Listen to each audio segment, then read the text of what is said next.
The Islamic Republic in Iran is a clerical tyranny. Political activism in opposition to the institution of the Islamic Republic is not possible inside Iran. Superficial and controlled dissident voices and scattered political action make it difficult, if not impossible, to gauge the authenticity of such voices and actions.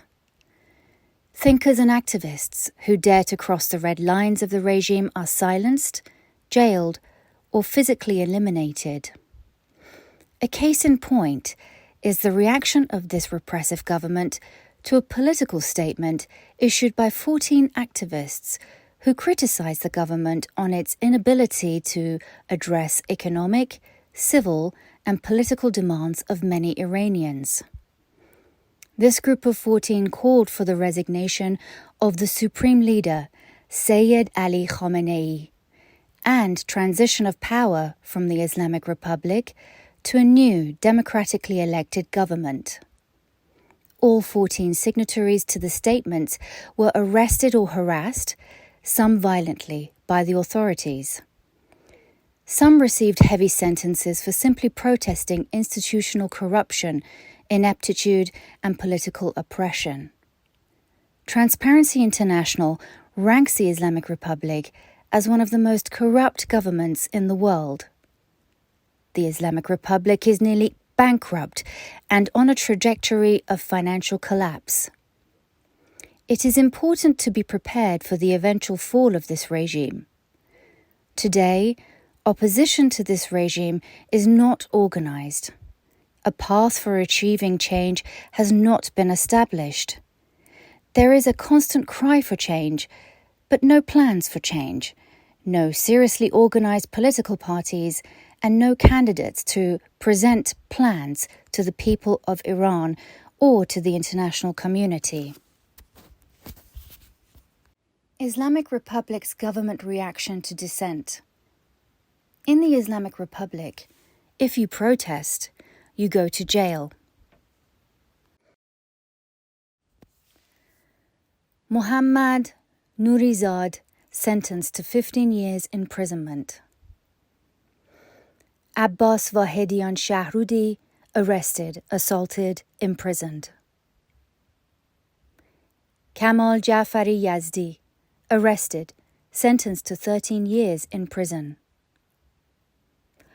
Hashem Khastar sentenced to 16 years in prison. Muhammad Maleki, former head of Tehran University, assaulted, arrested, deceased. Gohar Eshqi, mother of a murdered protester Sattar Beheshti, threatened, assaulted. Muhammad Hossein Sepehri, arrested. Huriye Farajzadeh, arrested. Muhammad Reza Bayat, assaulted. Muhammad Karim Begi, assaulted.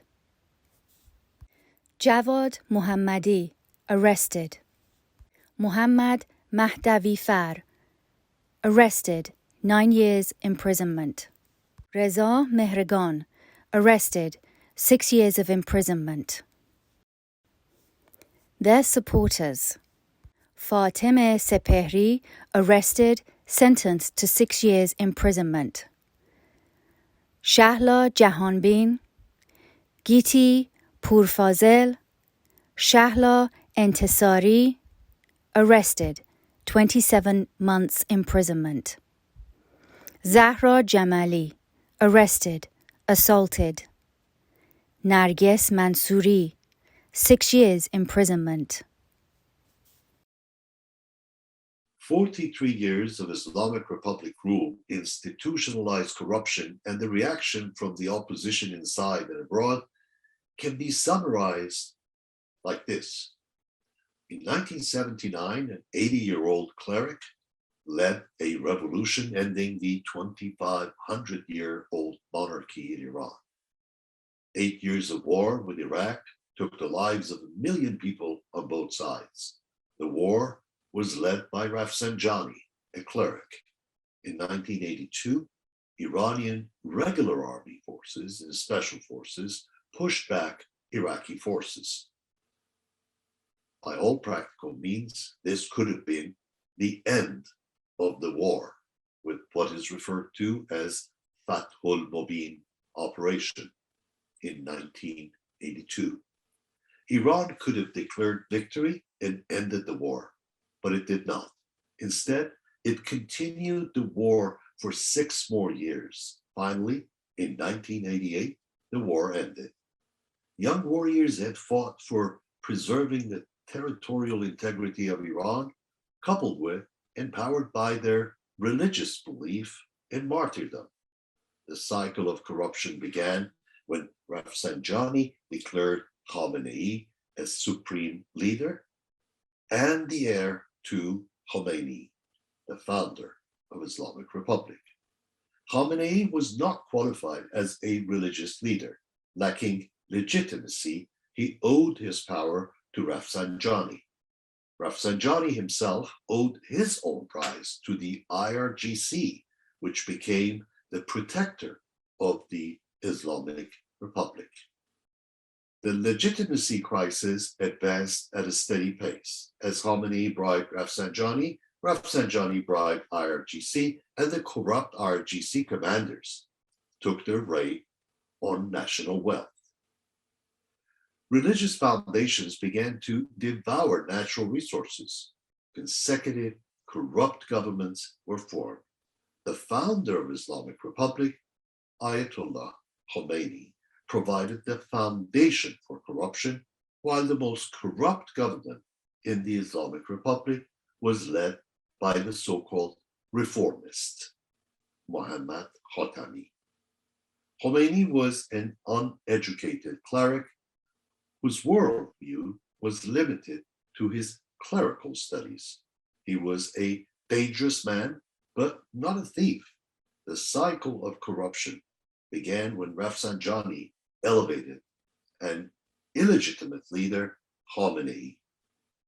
This cycle of corruption has escalated steadily through subsequent governments led by Rafsanjani, Khatami, Ahmadinejad, Rouhani, and now Raisi. It is difficult to obtain reliable figures on the Iranian economy. Even figures published by the IMF are questionable due to the lack of transparency in reporting. A summary of economic figures includes population 85,484,011. Iran holds 10% of the world's proven reserves in oil and 15% of its gas reserves. GDP is $703.9 billion, with an estimated $1.1 trillion PPP GDP growth. In 2018, it decreased by 5.4%. In 2019, it decreased by 7.6%, and in 2020 by 6%. GDP per capita, $8,215. Inflation, 34%. The population lives below the poverty line, with 55% living on less than 3.4 toman per month, or roughly estimated at $121 per month. 10.9% of the population lives on less than $5.50 per day. The misery index is higher than that of Angola, Haiti, Zambia, and twice that of South Sudan. Gallup reports that 59% of Iranians say their local economy is getting worse. 91% of Iranians say it is a bad time to find a job where they live. Transparency International scores Iran's corruption 149 out of 180 among the top 25% of the most corrupt countries in the world. The Fragility Index scores Iran at 84.5 index points. The world average for 173 countries is 66.4 index points. Oil revenues have dropped and its currency is in a freefall. Government debt has risen from $139 billion in 2016 to $406 billion in 2021. Islamic Republic violates international law. A case for illegitimacy of the Islamic Republic in Iran. We seek the recognition of an organized opposition to this rogue regime. Gross violations of international norms including the Universal Declaration of Human Rights, the International Covenant on Civil and Political Rights, International Covenant on Economic, Social and Cultural Rights. Gross and systemic human rights violations are documented and reported by the UN Special Rapporteur on Human Rights in Iran, whose missions have been extended since 1984. Extrajudicial executions of thousands of political prisoners in 1988, determined as crimes against humanity by human rights experts from the United Nations. Diana El-Tahawi, Amnesty International's Deputy Director for the Middle East and North Africa. Extrajudicial killing of over 1,500 protesters in 2019. Top state sponsor of terror through proxy terrorist elements endangering global peace and security from the Middle East to Africa. Threatening Israel, a member of the United Nations, with extinction in violation of Article 2(4) of the United Nations Charter. Continued violations of the United Nations Resolution 2231 by expansion of its intercontinental ballistic missile and nuclear program and endangering international peace and security. It is imperative to counter this rogue regime. We ask world leaders to recognize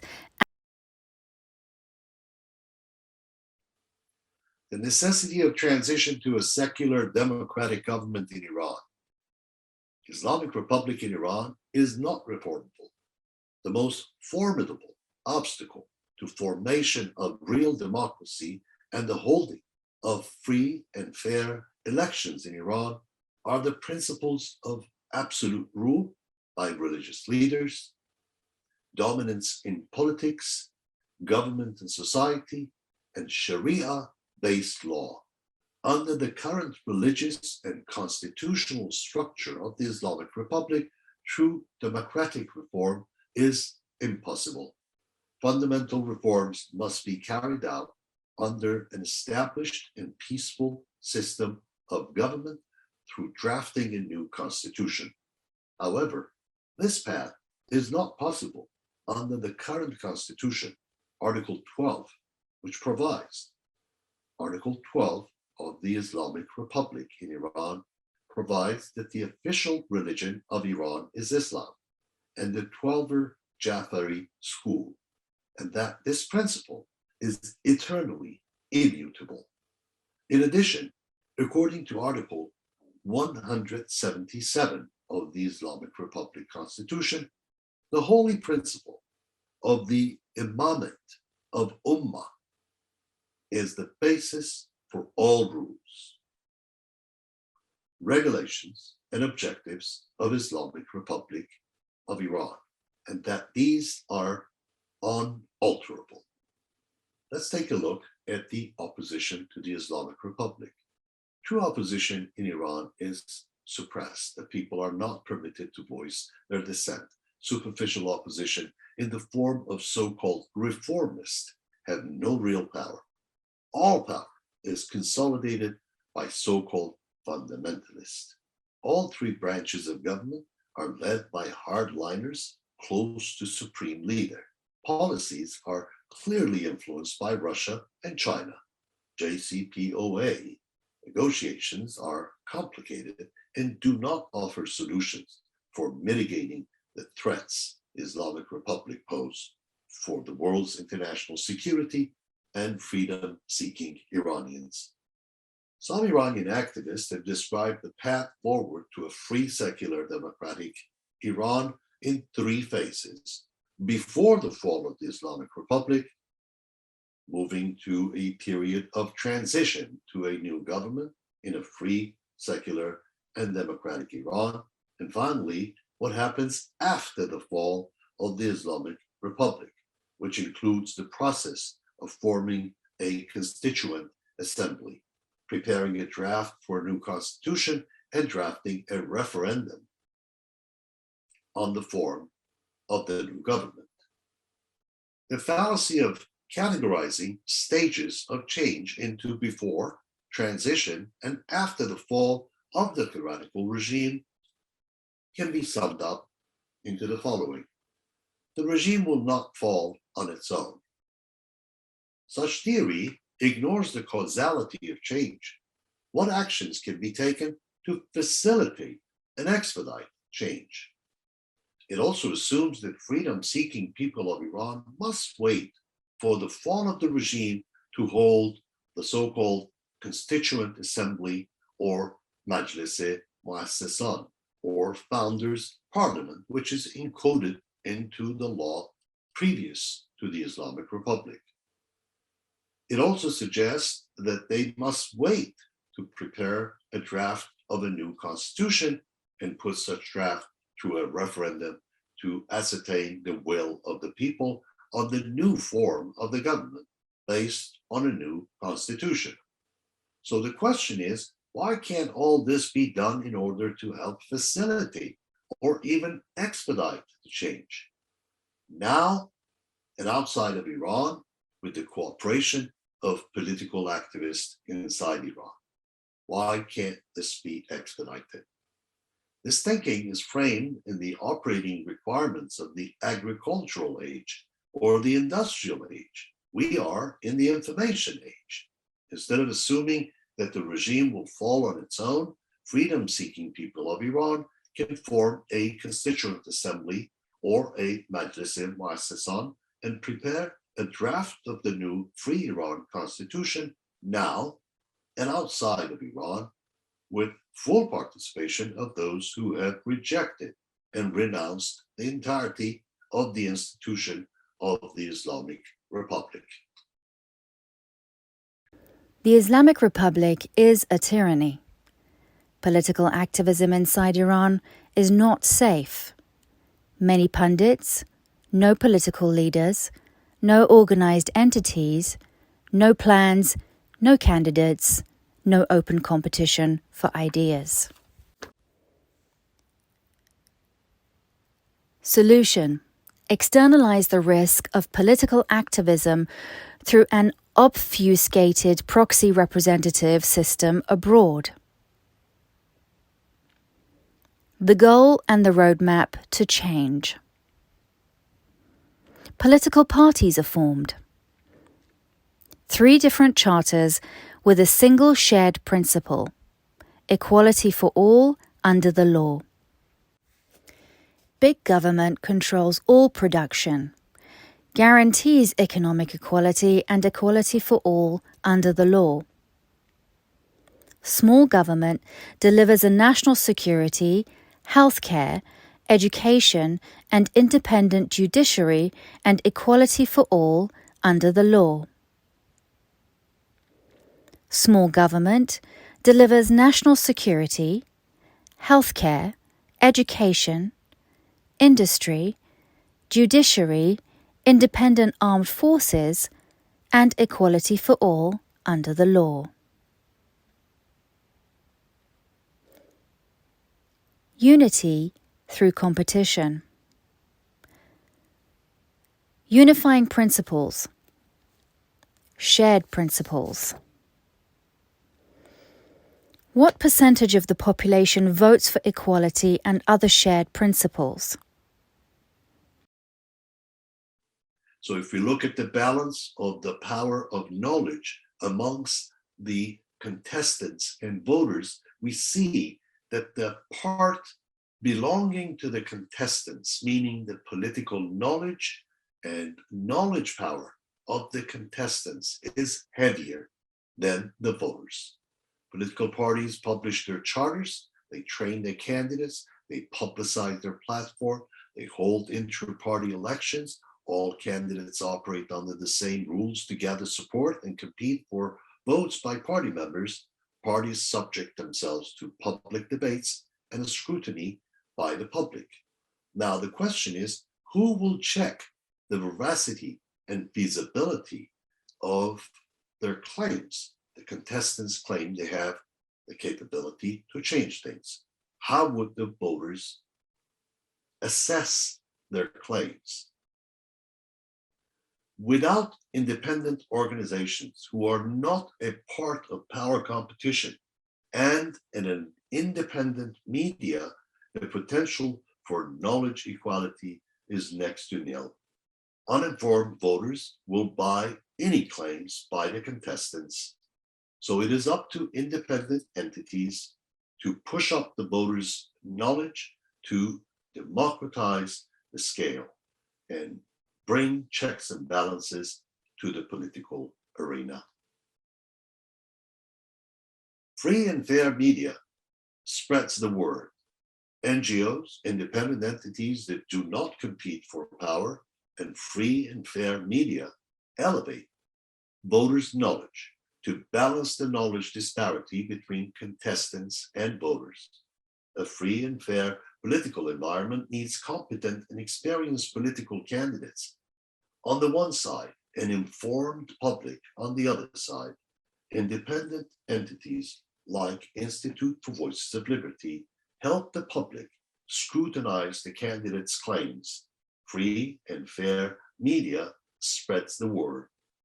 Measures of competence can be defined as education, experience, and track record. But by using a weighted index method, much more weight is given to track record, for example, as opposed to the necessary elements of competence being education and experience. This plan encourages the formation of political parties, the development of parliamentary rules of conduct and debate.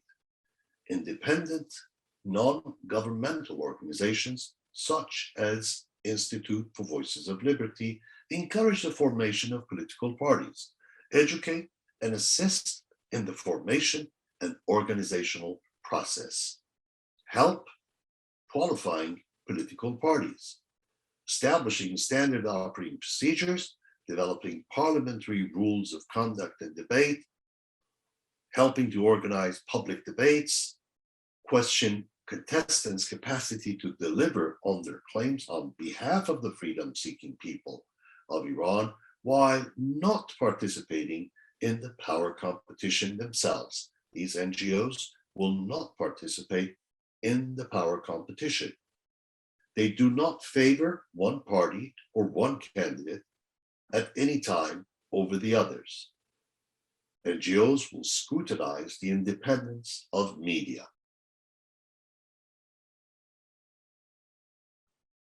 Now, what does the independent media do?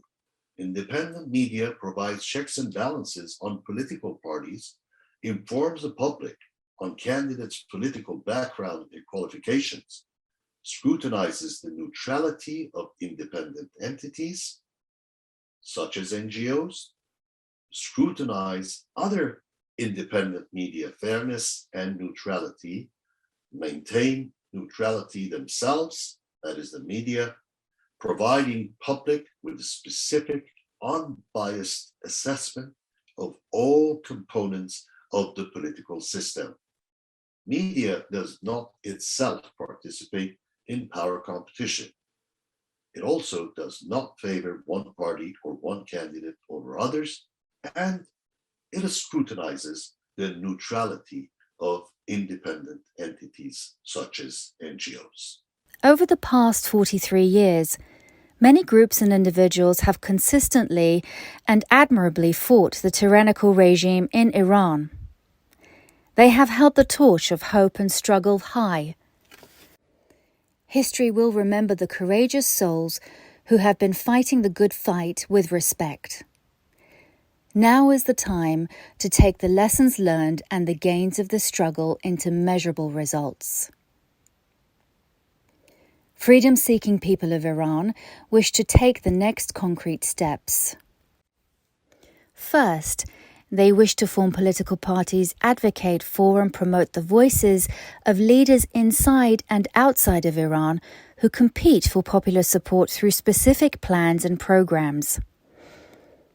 Next, while candidates compete against each other, they will unite and galvanize supporters of various plans and programs around shared aspirations such as equality of rights under the law regardless of gender, sexual preferences, religious beliefs, political beliefs, ethnicity, or any other superficial, real, or perceived differences.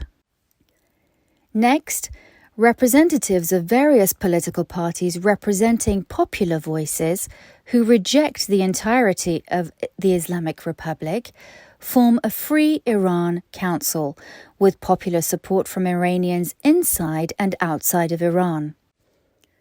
The goal of the formation of the Representative Council is to provide the international community with the aspirations of freedom-seeking people of Iran before the fall of the rogue regime in Iran.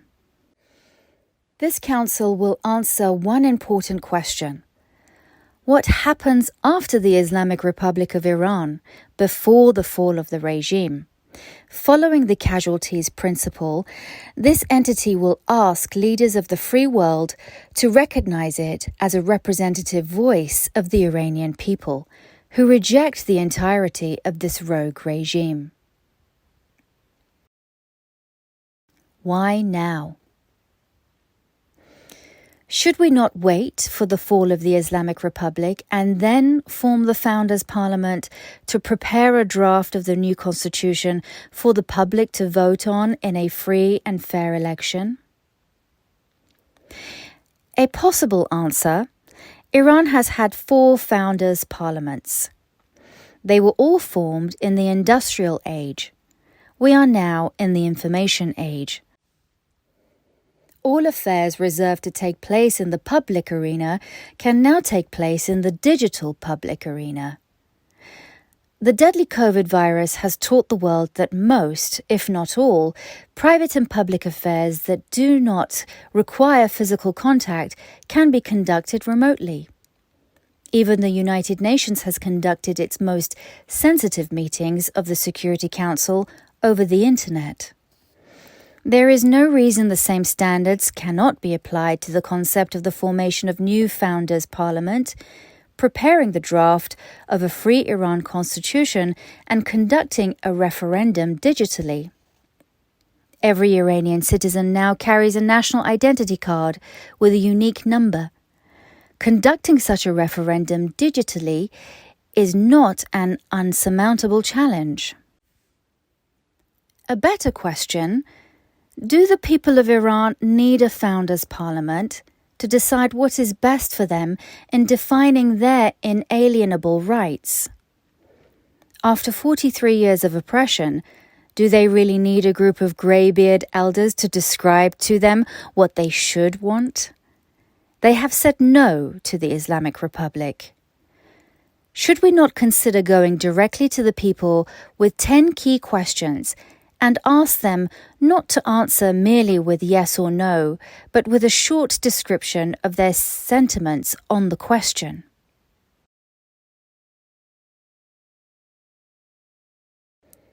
The necessity to form the Free Iran Council. The absence of an answer to the question of what happens after the Islamic Republic has clearly been an impediment to garnering the cooperation and support of Western governments in general, and in particular the United States, for the freedom-seeking people of Iran. It is not the first time that opposition to tyrannical regimes are exploiting and leveraging the creation of an opposition council. Some have realized measurable and relative success. An example of such relative success can be found in the coalition of opposing groups to the tyrannical rule of Bashar Assad in Syria. In 2012, 130 governments, including the European Union, recognized that coalition. Specifically, at the official gathering of the leaders of the Arab League, Syria's chair was assigned to the coalition of opposition to Bashar Assad's rule. While the formation of such recognized opposition did not lead to the fall of the Assad regime, due to many reasons, this organized political action placed a significant pressure on Bashar Assad's authoritarian rule and measurably eroded the legitimacy of his tyrannical rule.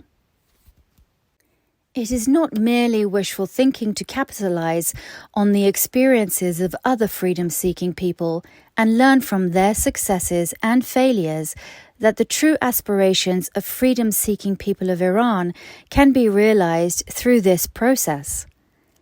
The world will be a better place when the tyrannical, inept and institutionally corrupt regime of the Islamic Republic is replaced with a secular, democratic government based on consent, participation, equality and freedom by the people, for the people of Iran.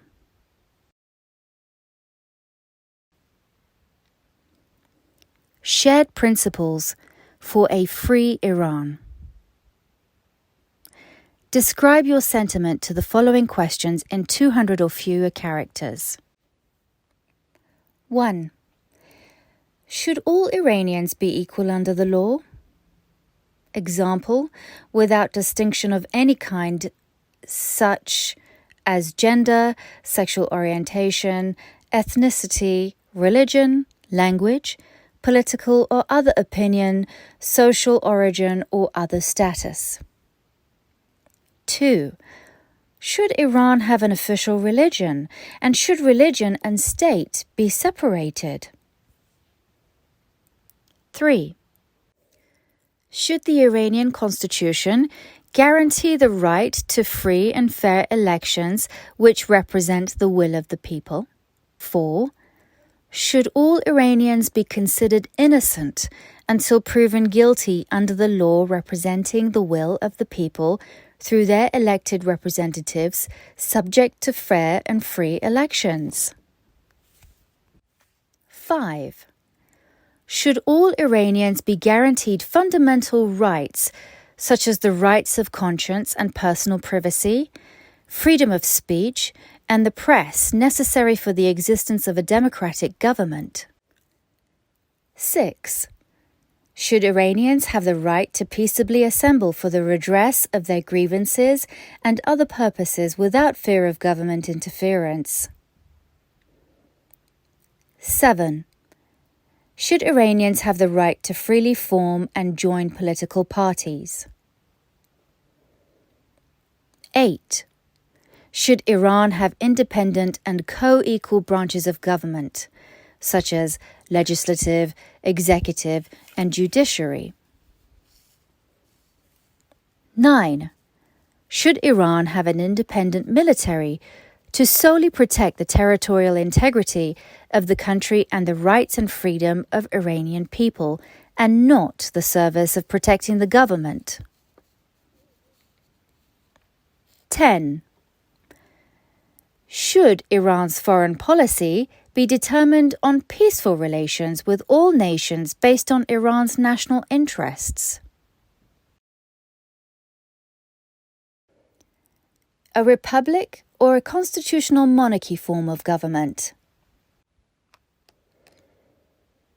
The Representative Council will reflect the voices of the freedom-seeking people of Iran who have renounced and rejected the entirety of the institution of the Islamic Republic, its constitution, and its related entities, while maintaining the territorial integrity of Iran. In a secular democratic Iran, the content of government must be based on principles of consent, participation, equality, and freedom. The decision to choose the form of government belongs to the people of Iran and the people of Iran only. Secular means I get to keep my religion, you keep yours, or you are free to be free of religion if you so desire. No citizen group, cult, or customs can impose their belief and way of life on others. Democratic means the majority rules while protecting the rights of the minority. The difference is in the content, not the label.